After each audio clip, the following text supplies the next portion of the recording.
নতুন বছরে ফেসবুকে ইঙ্গিতপূর্ণ পোস্ট অনুপম হাজরার। দলের পদ হারিয়েও দুর্নীতির খোঁচা অনুপমের। নতুন বছর সৎ এবং নিষ্ঠাবানদের কাছে সুখকর হোক, দুর্নীতিপরায়ণদের কাছে যন্ত্রণাদায়ক হোক, ফেসবুকে পোস্ট করেছেন অনুপম হাজরা। গতকালও নাম না করে বঙ্গ বিজেপি নেতাদের নিশানা করেন অনুপম। ফেসবুক পোস্টে তিনি লিখেছিলেন, অন্যের বাড়িতে চোর দেখলেই গলা ফাটিয়ে চিৎকার করুন, এমন জোরে চিৎকার করুন যাতে মানুষ বুঝতেই না পারে আপনি নিজের বাড়িতেও বেশ কিছু চোর পুষে রেখেছেন। নাম না করে দলের বিরুদ্ধে একের পর এক কথা কিন্তু অনুপম হাজরা তিনি বেশ কিছু ইঙ্গিতপূর্ণ পোস্টে করে যাচ্ছেন এবং দলের তরফ থেকে শাস্তি দেওয়া হয়েছে তাকে, কিন্তু তা সত্ত্বেও তিনি কিন্তু একই রকমভাবে তার যে অবস্থান, সেই অবস্থান থেকে বিশেষ যে তিনি সরছেন না, সেটা একের পর এক পোস্টেই তার প্রমাণ। নতুন বছরেও ফেসবুকে তিনি একই রকম ইঙ্গিতপূর্ণ আরও একটি পোস্ট করেছেন, যেখানে তিনি লিখেছেন, দলের পদ হারিয়েও দুর্নীতির খোঁচা তিনি দিয়েছেন এবং বলছেন যে নতুন বছর সৎ এবং নিষ্ঠাবানদের জন্য সুখকর হোক, দুর্নীতি যারা করেছেন তাদের জন্য যন্ত্রণাদায়ক হোক। ফেসবুকে পোস্ট করেছেন অনুপম হাজরা। গতকালের পর আজকেও খুব ইঙ্গিতপূর্ণ পোস্ট করেছেন অনুপম হাজরা। ঠিক কি বলতে চাইছেন তিনি আমরা কথা বলে বুঝবো, জানবো। আমাদের সঙ্গে মৌমিতা রয়েছেন, আমাদের প্রতিনিধি। মৌমিতা, ফেসবুক পোস্টে ঠিক কি বলতে চাইছেন অনুপম হাজরা? এই পোস্টের অর্থ ঠিক কি? দেখো, অনুপম হাজরা গতকালও তার যে পোস্ট, সেখানে হ্যাশট্যাগ দিয়ে স্বচ্ছ ভারত স্বচ্ছ রাজনীতি লিখেছিলেন এবং সেখানে তিনি লিখেছিলেন যে এত জোরে চোর বলে চিৎকার করো যাতে নিজের ঘরেও চোর রয়েছে সেটা বুঝতে না পারে।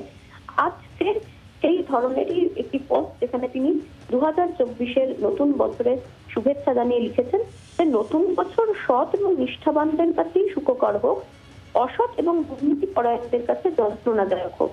কোথাও একটা গিয়ে অনুপম হাজরা আগে লক্ষ্য করে বার্তা দিতে চাইলেন, সেই নিয়ে কিন্তু এই মুহূর্তে আলোচনা শুরু হয়েছে। কারণ তুমি জানো যে অনুপম হাজরা এর আগে একাধিকবার সংবাদ মাধ্যমে এবং তার নিজের যে সোশ্যাল নেটওয়ার্কিং সাইট, সেখানে দুর্নীতি পরায়ণ যে নেতৃত্ব, তার দলের নেতৃত্ব, বিজেপির নেতৃত্বের বিরুদ্ধে তিনি সরব হয়েছিলেন এবং একের পর এক ভাবে খোলায় অনুপম হাজরাকে তার দায়িত্ব থেকে সরিয়ে দিয়েছে মোদী বিজেপি।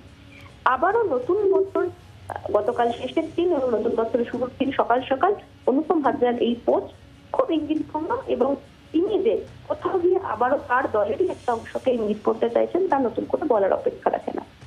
ধন্যবাদ মৌমিতা।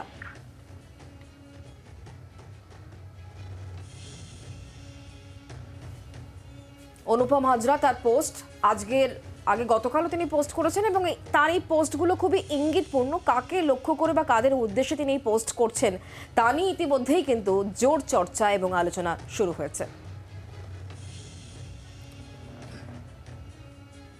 অনুপম হাজরা যে সর্বভারতীয় পদ, সেই পদ থেকে তাকে সরিয়ে দেওয়া হয়েছে, কিন্তু তা সত্ত্বেও তিনি তার এই ধরনের পোস্ট বা কমেন্ট থেকে যে বিরত থাকছেন না, সেটা কিন্তু দেখা যাচ্ছে।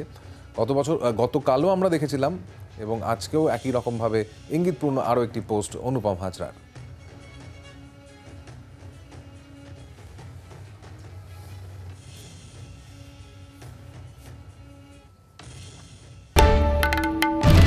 বাংলার আওয়াজ, বাঙালির আবেগ, জি 24 ঘন্টা।